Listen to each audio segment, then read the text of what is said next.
Okay, cool. Let's see. I think we're live. I'm going to make sure we're getting people joining here. Okay, cool. People are starting to stream in.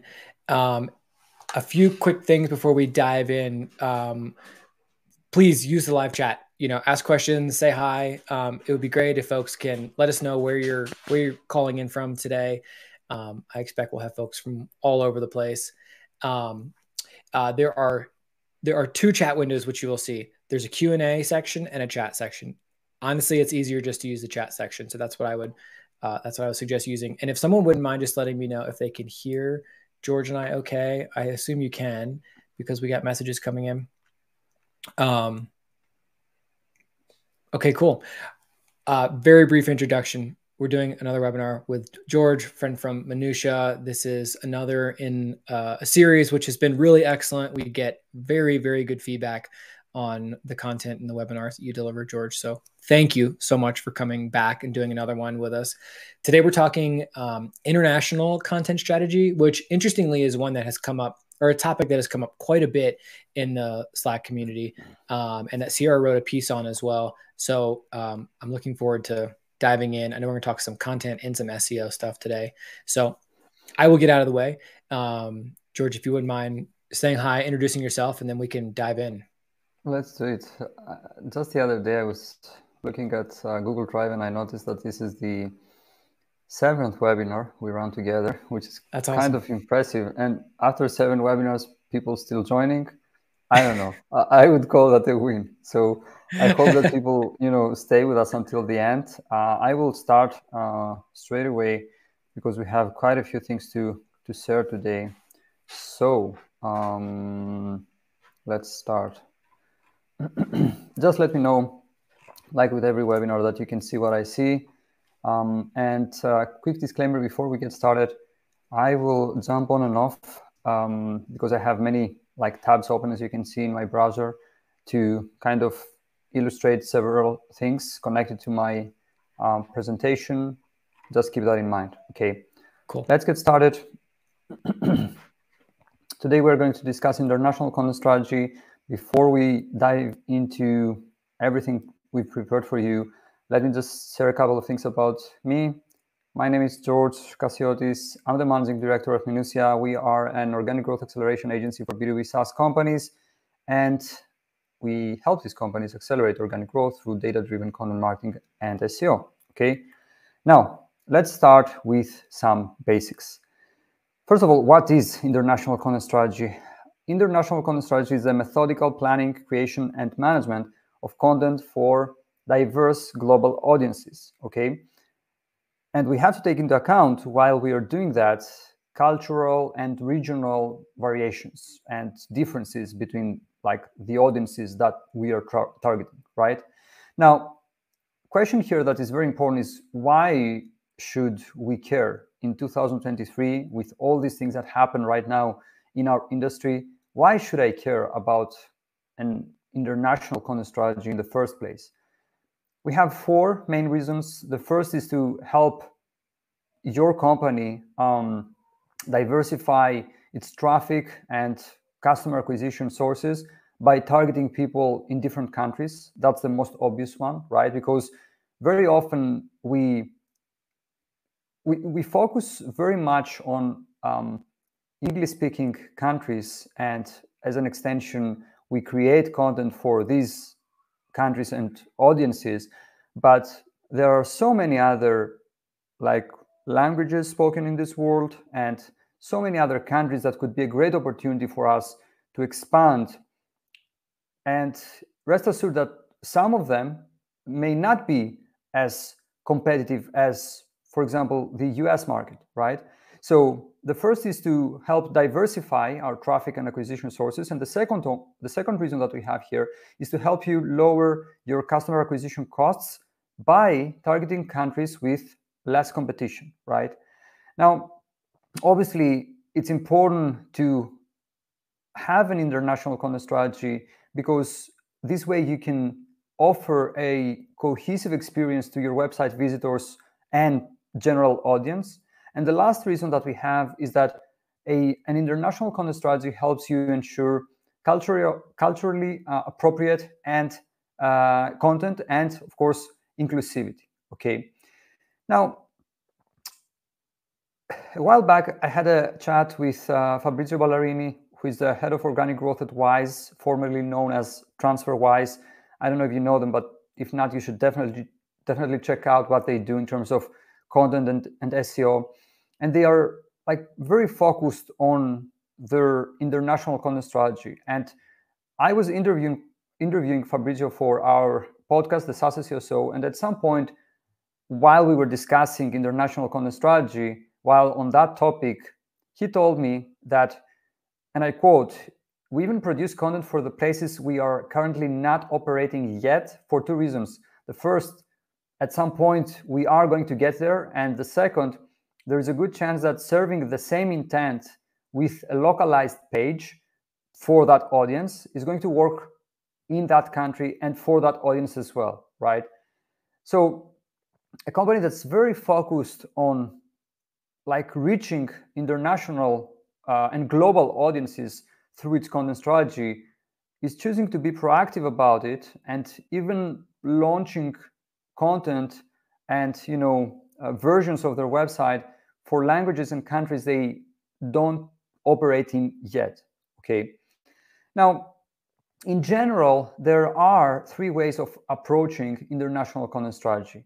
We have translation, we have localization, and we have internationalization. Okay, so for the sake of this presentation, we will focus on mostly on the first two, right?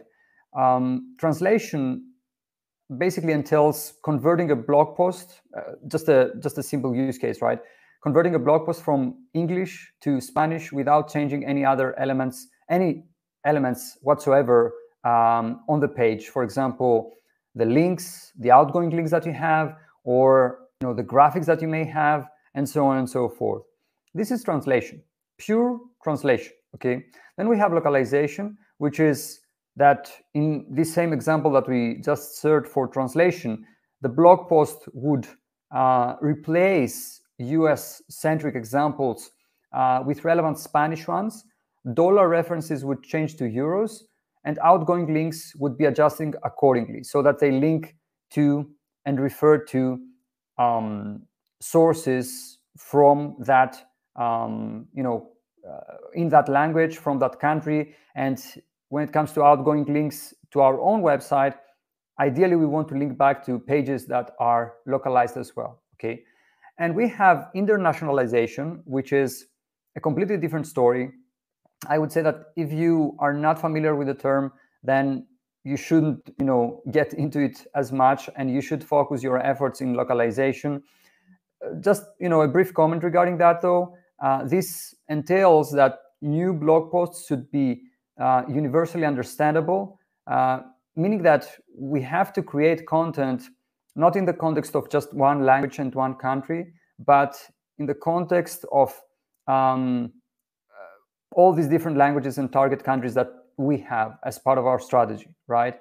And that's not just the only thing that we should do when it comes to internationalization.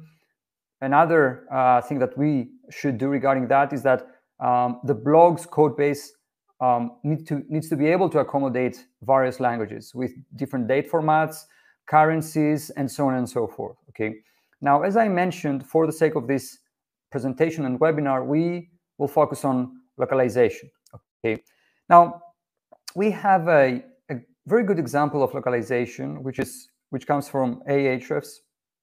I assume that you know them and maybe use their products. And Ahrefs currently has parts of its website localized in 12 different languages, besides English, of course. Okay. Now, most of the translated blog posts have also been localized, and we will see what this means right now. So let's start by the main blog page. First of all, let me just say, just for the sake of sharing everything, that their URL structure is not ideal. The de should be before blog, but it doesn't matter. I mean, it is what it is. Regardless, you can see here their main blog page translated in German, which is one of their target languages and countries, okay? And you can even see that they have videos in German, okay? And you can see that they have a dedicated channel for that, Ahrefs De, right? And not only that, but they do that for other languages and countries that, you know, belong to their target as part of their international content strategy. For example, Russian for Russia, we have Spanish, we have Italian, and we also have Japanese, okay? Now, if you click on any blog post, you know, that's in any other language besides English, you will see that, let me click here, okay, to make a change in the URL so that we can see only naked URLs. You will see that the content obviously is in German, okay? We can see that the author bio is and description is in German as well. And something very interesting, which, you know, ties back to what I was saying, that for the most part they are localizing and not just translating, is the fact that we have a nice graph here. And as you can see, this has been localized as well, okay, because the title is in German, and also we can see that the descriptions and everything here are in German as well. But not only that, and this doesn't apply to all links, of course, but if we take a look at, you know, a couple of links, for example, this one, okay, and click on it, we will see that it leads to a page that's once again localized, and of course in the same language, in German, okay? This is part of Ahrefs, once again, localization efforts, because if they were just translating their content, that would be just, you know, a simple blog post in German, and the links would be in English, and all the graphs would be the same as, you know, the original blog post that they have published on their blog, okay? And it's interesting to see that they have gone as far as like including dedicated pages, localized pages for their authors, okay? Of course, there are some elements that haven't been localized. For example, here we can see events, conferences, podcasts, and interviews, and so on and so forth. But for the most part, they did they went beyond the basics, I would say, and they localized, you know, even their author pages, okay? Another example of a very good example of localization is SEMrush. Unfortunately, they were not so active in 2023 in terms of webinars, but they were running webinars in different languages besides English, okay? And if you visit their main webinars page, you will see that there is a selector here, and I can come and, you know, pick the language I want, like, for example, Portuguese or other, to see webinars in other languages, okay? This is part, obviously, of an international content strategy, and even though they are not as active when it comes to webinars in 2023, they used to be, and I think that this is a very good practice in general, okay? Now, do we have any questions so far? Not yet. But a good reminder to folks, if you have questions, feel free to drop them. If it makes sense to queue it up. As George is looking at a slide, we can do it, and then I'll save the rest for afterwards. That's great. Let's get to the interesting stuff. So what is the process of an international content strategy? We have 6 steps as part of this process. First, we have international keyword research, which is all about identifying keyword opportunities based on existing content, and of course, identifying new opportunities, right? Then we have prioritization, because like not all languages and, as an extension, countries represent the same level of opportunity for us, and thus it's important for us to prioritize, right? Then we have URL structure, and the only reason why I separated URL structure from technical SEO is because I want to, I think it's a category and a step of its own to get it right. and of course, this refers to the URL structure for each of the target languages and countries we have identified. Okay, and then we have technical SEO, which includes anything from canonicalization, hreflang tags, all the way to language-specific XML sitemaps. Okay, number 5, obviously localizing our content, the content that and the opportunities we have prioritized, of course, and after localizing it, we have to make sure that everything reads natural for the target audience that we have. Okay, and of course, keep in mind that when it comes to localization, it's recommended. It's not that you can't do it without localizing your core pages first, but we always recommend that you localize your core pages. For example, if you're a SaaS company, you should localize your homepage, pricing, feature pages, and so on and so forth before embark upon a journey of localization for your blog or other sections of your website. Okay, and of course, last but not least, we have design, because there have to be some design elements inside the all these different sections of the website to basically make all these different languages accessible to people. Okay, and we will see examples about that. So let's start with international keyword research. And of course, we can understand that there are 2 ways you can approach that. The first is based on existing content and pages. And of course, this approach involves analyzing and leveraging your existing content and pages that you have published on your website, as well as content and pages that your competitors have published on their website. Okay, and of course, then we have opportunities that are new and may be language and country specific. Okay, let me jump here for a while and let me share with you something that we did a while back when we worked with one of our clients. They were an online design software, and one of our competitors in that space and a brand that does a tremendous job when it comes to their SEO was Canva. Okay, I assume that we all know Canva. And so what we did is that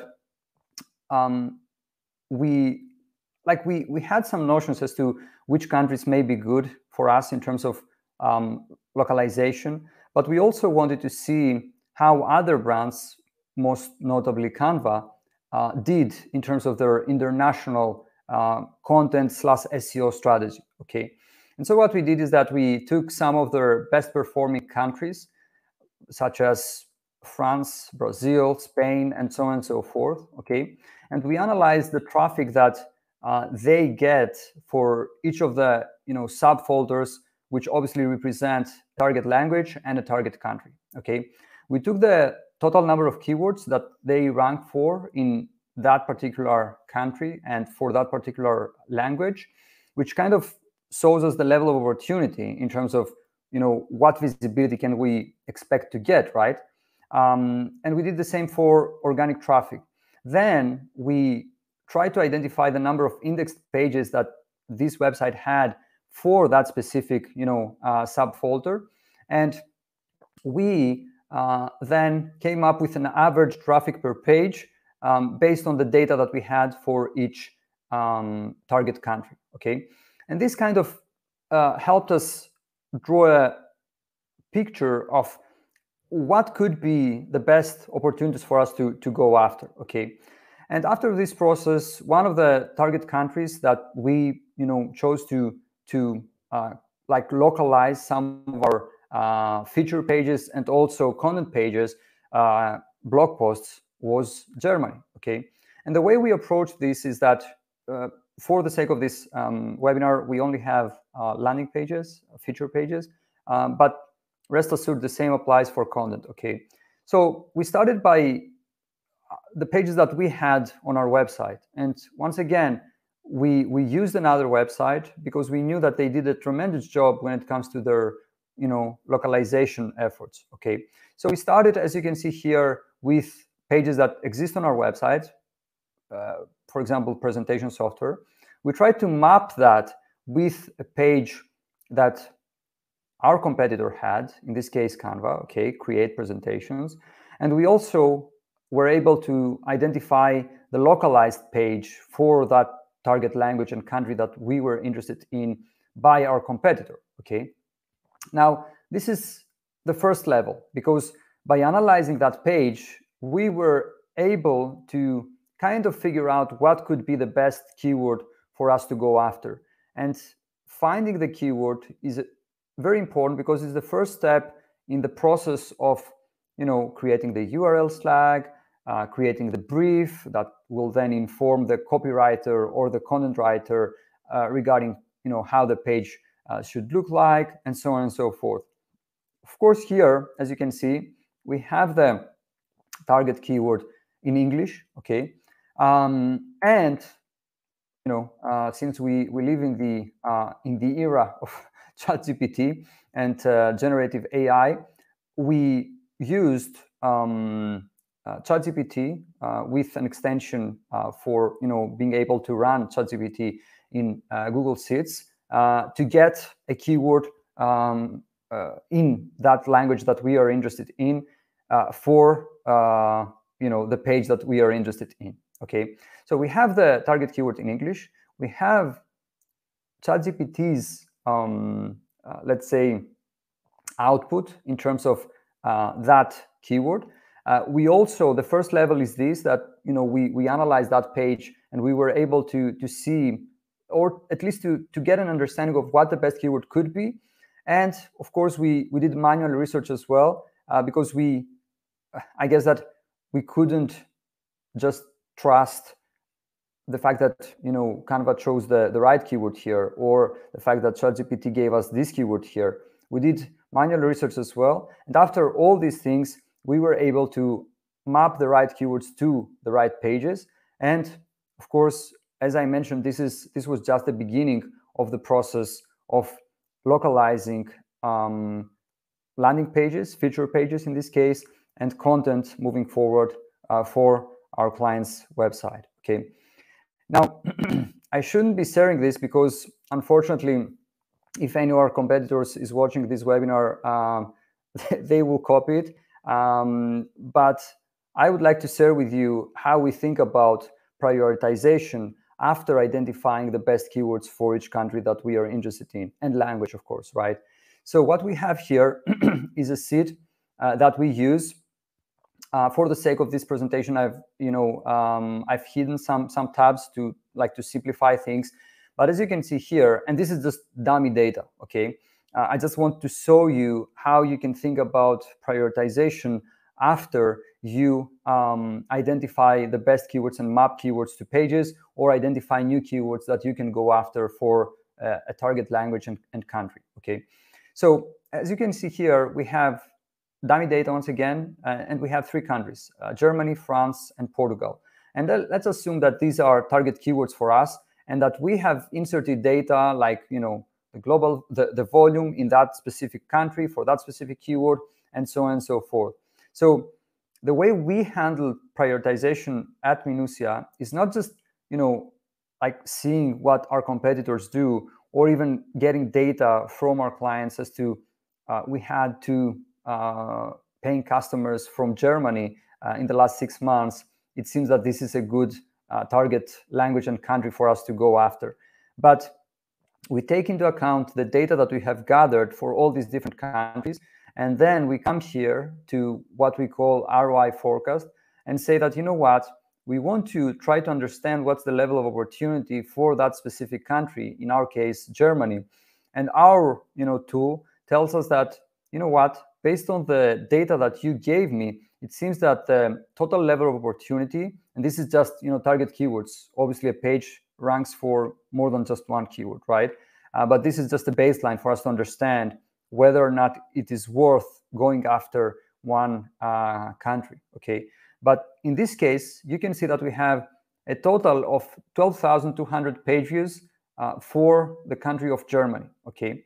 And let's say that we have some data, like the monthly investment for this we are willing to do for this country is 10K, and our view to conversion rate is 0.5%. Our lead to customer conversion rate is 8%, and our average LTV for our German customers is 5K.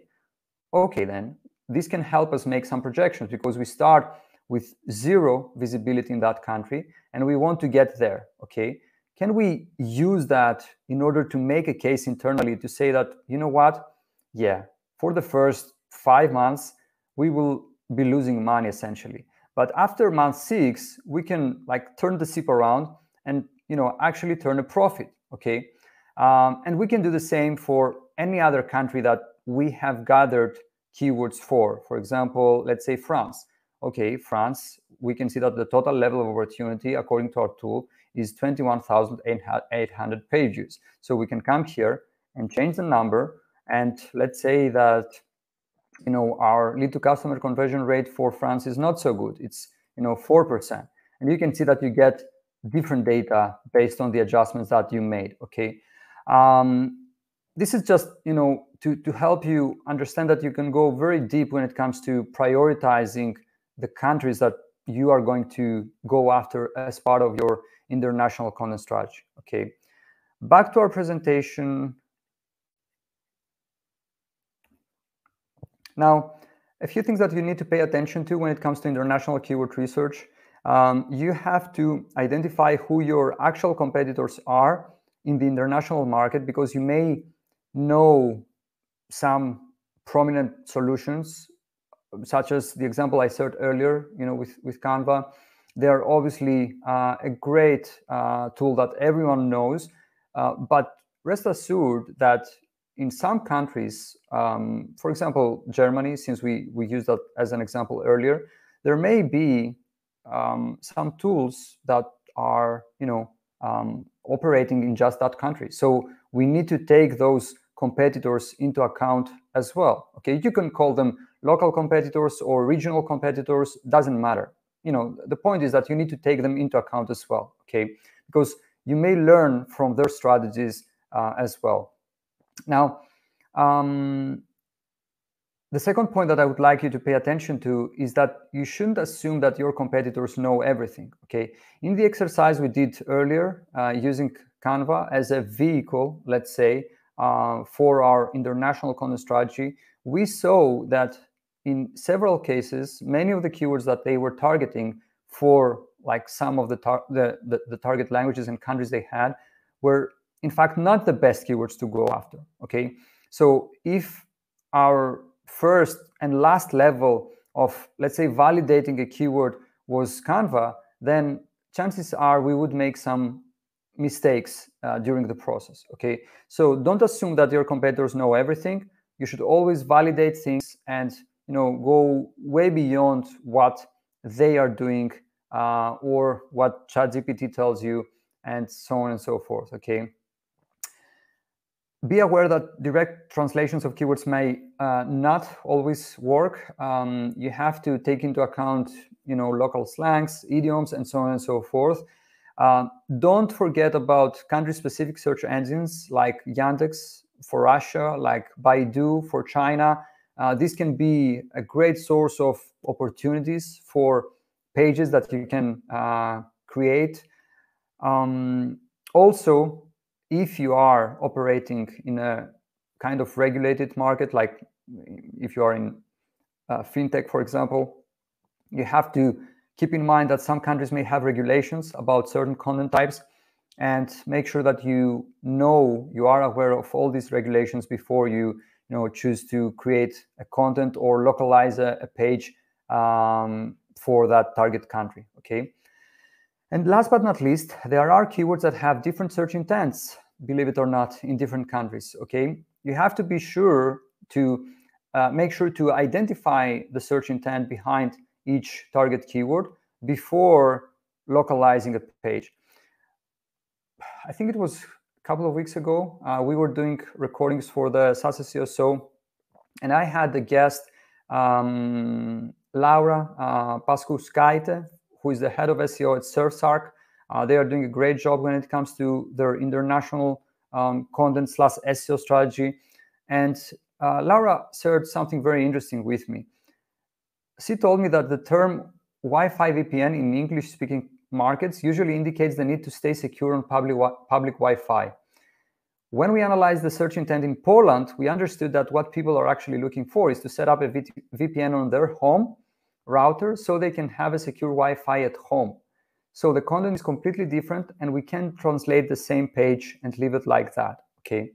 Now, remember, the term is Wi-Fi VPN, okay? Now, if you take this term and you make a search in the US, you will see that SERSARC, you can find them in position number 9 with this piece of content. How does a VPN protect you on public Wi-Fi?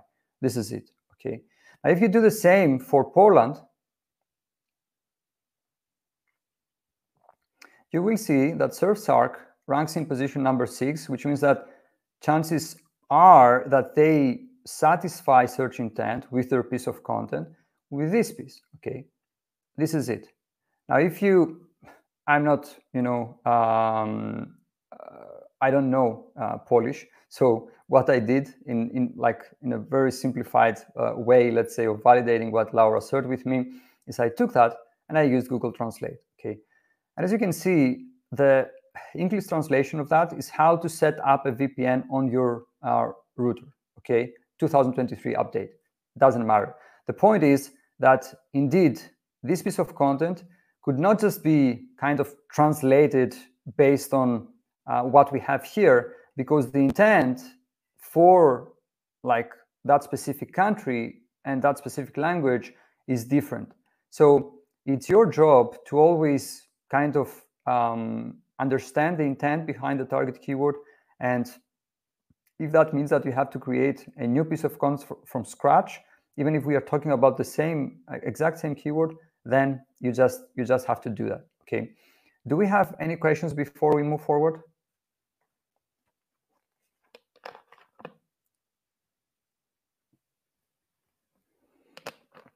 Nope. So next, point number 3, we had URL structure.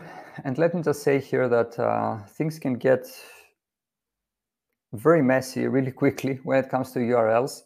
So I would suggest that you keep things simple and evergreen. And we have a very simple way to structure your URLs when it comes to targeting different languages and different countries, okay? First of all, you can use hyphens. Using underscores is not wrong, but hyphens are definitely recommended, okay? We highly recommend going with a subfolder as opposed to a subdomain. Many reasons for that. I will give you just one. Going with a subdomain means that you have to have a different robots.txt file, different XML sitemaps, and so on and so forth. While if you keep everything, every target language and target country, that's what I mean by everything, under one subfolder, things are way more clean, and you don't have to deal with all these different subdomains and robots.txt files and add many levels of complexity to your international content strategy, okay? Now, here, as you can see, we also have kind of the standards for each of the recommendations that we give. Next, we have the language identifier. In our example, you can see that the language here is French for France, obviously, but this is represented by the first 2 letters in our URL slug, okay? And of course, you should also have a locale or region or country. You can call it however you like. The point is that the area you are targeting, okay?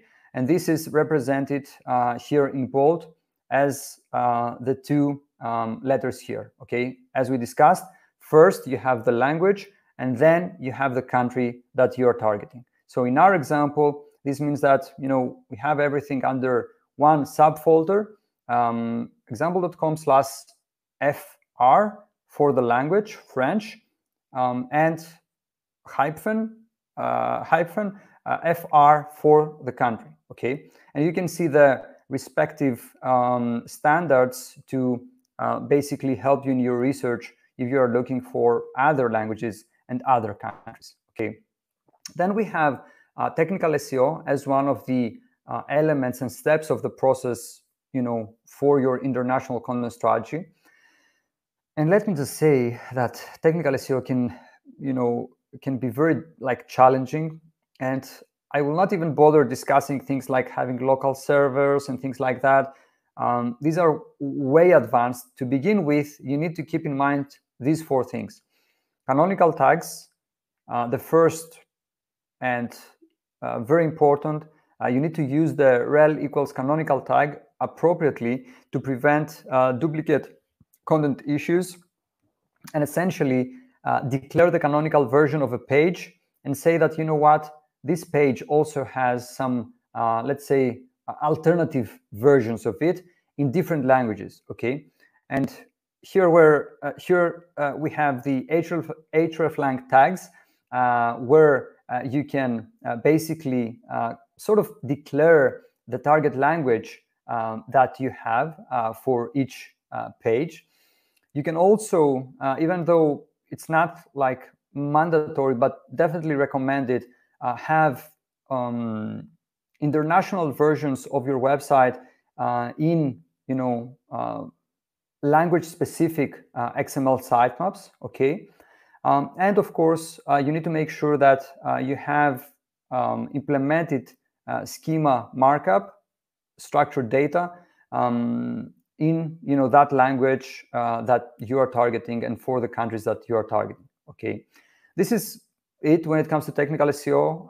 Canonical tags, hreflang tags, XML sitemap, and schema markup. As I mentioned, it can get very complicated, but I wouldn't want this to overshadow the topic, which is international content strategy. And technical SEO is an important part, of course, and having these 4 pillars covered, I think that you are good to go to begin with. Okay, and then we have, of course, content localization, and we have 5 points that I would like to discuss here. The first would be to roll out languages and changes in general one by one. Okay, you should avoid in general, and this is not just for localization, but in general, you should avoid applying and rolling out several changes all at once. Why?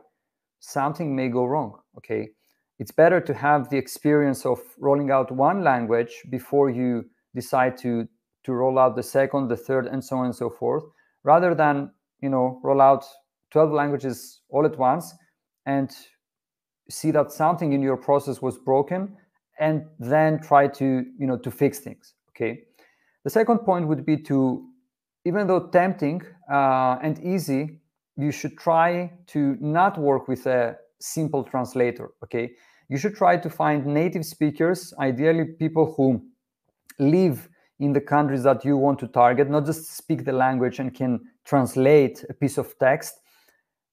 And this is because these people can have an understanding of differences and whether or not a piece of content or a piece of text, to put it better, will land with that audience or not. Okay, you should prioritize high traffic and high conversion, or otherwise strategically important content for your localization efforts.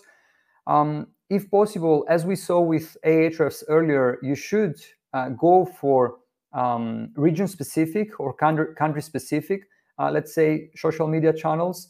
For example, if, let's say, Spain and Spanish is an important language for you and a target audience, and you have some YouTube videos that you would like to kind of localize, it would be better to have them in a dedicated channel, as the example we shared earlier with Ahrefs. Okay, and of course you should come up with a feedback loop, to get feedback from your international audiences and iterate based on that. Do we have any questions before I move forward? Nope. Okay, the last step in our process is design. Okay, because as we discussed, you will do all these things, like you will identify the keywords and you will validate them, you will prioritize opportunities, and you will come up with the URL structure. You will handle technical SEO, and you will localize pages. But you should always make sure to make the content in all these different languages accessible, right? Here we have three things that we would like to share as part of this presentation. First, you will need the language selector. Second, you will need a language prompt. Maybe you will not need it, optional, but definitely recommended. And some additional elements that you need to consider. Now, when it comes to language selector, this is as simple as, the drop-down list that we can see here. When you are on any Ahrefs blog, you can choose, different languages that this piece of content is available on. Okay, this is the language selector. Then we have the language prompt, and here we are on Canva's website, and you can see the prompt. I hope you can see it on the top of the screen. Basically a prompt that lets you know that this piece of content is offered, or this page is offered in a different language as well. And this can come in handy if you see that, a visitor from the US is visiting a page in German, which was the case here, because I was basically visiting that page from a VPN, having the US as the country from where the server I was browsing on was. Okay, so this is the language prompt, and we have some additional elements that you should consider. First of all, keep in mind that different languages take up different amounts of space where when translated. You need to take that into account when designing your blog posts, landing pages, whatever, for international purposes. Okay, then you need to take into account the directionality, because some languages such as Arabic and Hebrew are written right to left, instead of left to right. And of course, once again, this can cause some adjustments, necessary adjustments when it comes to design. You also need to consider, cultural sensitivity, meaning that some colors have different meanings in different countries, okay? Symbols and so on and so forth. You have to be careful about that and make sure that, everything that you do and everything that we do as part of our international content strategy efforts will not, for example, insult someone without us knowing it, or of course, without us wanting to insult anyone, okay? And of course, date, time, and number formats. It would be nice to have an easy way to kind of integrate different, time or date formats, or even currencies in the blog posts that you publish, or in the landing pages that you roll out, to make sure that your content is aligned with what this audience in that country, in that region, is used to, right? Some final thoughts and resources before we, move forward with the Q&A section. The first would be what we call land and expand, which means that, which is, connected to what I said earlier about starting with one language. Start with one language, learn from your mistakes, and then, and only then, roll out more languages, okay? It's tempting to say that, we know where our international audience is, it's in these 6 countries. Let's start rolling out content for all these 6 countries. That won't help you, especially if you don't have experience with international content strategies and thus land and expand. Okay, start small, experiment, learn from your mistakes, and then roll out more languages and target more countries. Don't just translate. I think that that message came across, because just translation is not going to be enough if you want to offer a cohesive experience. You have to localize and go beyond just hiring a translator from a freelance marketplace and translate content and call it a day. Highly recommended. Localize your core pages first. Okay, homepage. If you're a SaaS company, homepage, feature pages, pricing, and so on and so forth. After you do that, you can go on and localize your blog posts. It's not that you can't localize your blog posts without localizing your homepage, feature pages, and so on and so forth. It's just that if you think about that, like these are some of the most important pages on your website, right? Would you like people to have a cohesive experience while browsing on your website?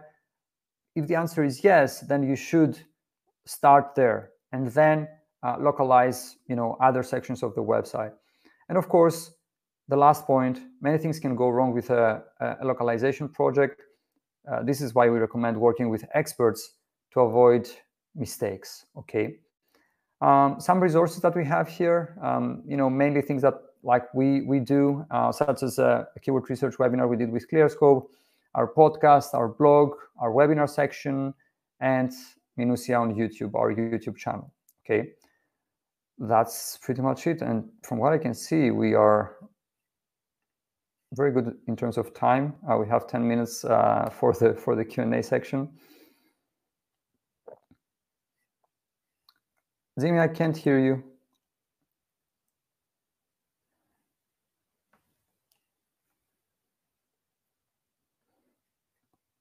No worries if I can pick the questions. No worries.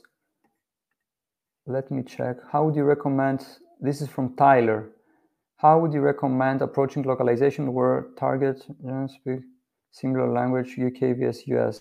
We utilize that and appropriate, but yeah, that's a thing that's not only you, Tyler, but other websites have seen as well. Keep in mind that a tag like hreflang tag is not a directive for search engine crawlers. It's not like you have it there and like the crawler will say that, okay, so I will stop serving this result in the UK or whatever. So I would say that that's not easy to alleviate, let's say. I don't know if you've tried to serve content based on the location of the person conducting the search and visiting the website. We have seen that this can somehow alleviate it, but once again, most of these things are not directives. They don't work as directives for search engine crawlers. They mostly work as this is the language we want to target. It kind of adds context, but it's not like it will stop a search engine from serving your result in a country that you don't want the result to be served. I don't know if that makes sense. Jimmy, would you like to try? No, still. I will pick the second question, which is from Bianca.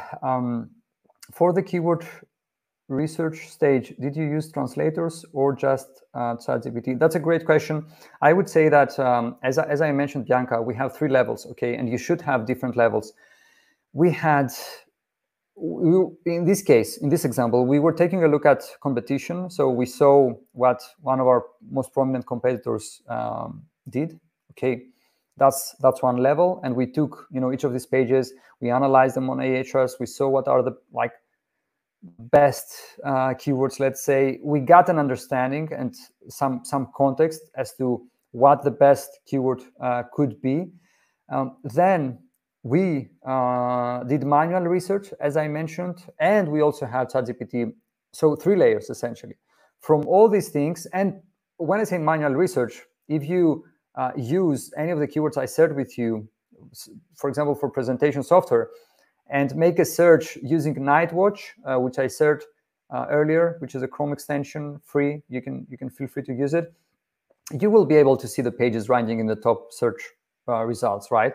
This can give you an understanding, because they did the research as well. This can give you an understanding what the best target keyword may be here. So to answer your question, no, it wasn't just ChatGPT or analyzing competitors, or it's all these things combined.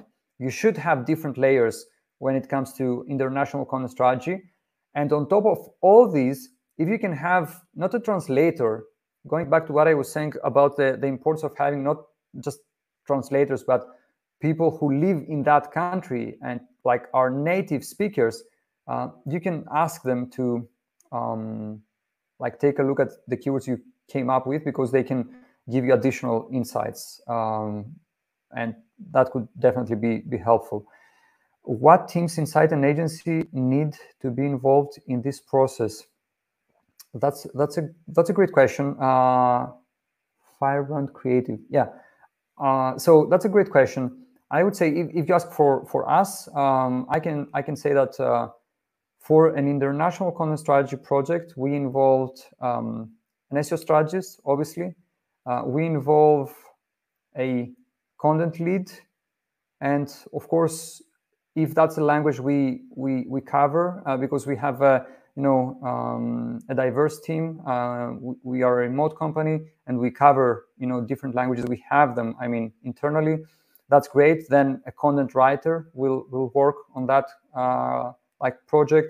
Otherwise, we will outsource. We will work with a localization agency and make sure that we get the best people to help us from there. So to answer your question, we have SEO strategist, content lead, content writer, if this is a language we have in-house. I think, and of course, client success and things like that. I don't know how you call it, account management or whatever, to manage the relationship with the client, right? Yeah, that's what I can think of right now. I don't know if we have any other questions. Let me check the chat as well. We may have some here as well. This one comes from Jimmy. I don't know if this is yours, but how would you recommend approaching localization word target? Okay, yeah, we answered that. One from Sierra was kind of a competitor to this client. Yes, Sierra, that's right. They were a competitor. Let's see if we have anything else.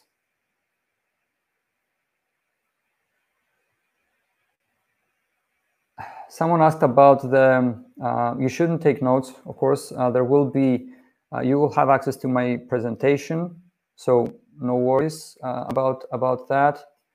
And